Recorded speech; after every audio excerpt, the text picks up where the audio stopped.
Əhv eləməyəcəksən bu da. Qəşəng. Pis vurur, pis starter qaqa bu. Allah pis starter o. Qəşəng. Pis starter ya bu. Vur onu. Ona finishim. Qəşəng. Buna pis starter. Ha bu oğlan. Getdik, davay Tarazit. Davay. Tək. Davay, ikinci round ya, ulduz mu ya? Çok çəkmə. Biraz yuxarı. Oy! Həqiqi. Bırak.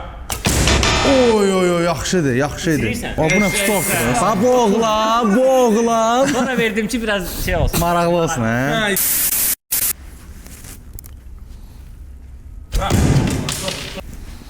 Çok çəkmə. Okeydir. Bırak. Çox yuxarı, aşağı biraz. Necə oldu? Yox, üçün üçə bir dəfə biz tuturuq.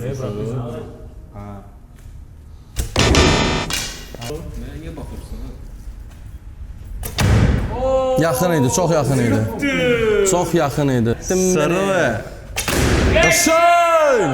Tələsmə, nəfəs al. Qəşəng.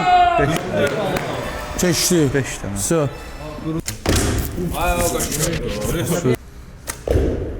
Süper. Qəşəng, belə də davam. Şeydi. Oy, yaxşıdır. Eşek sen canavarsan. Ay, çox slowmuş. Çox slow getdi, brat. Yerinə də sayılır, o çıxdı yerinə tərpə.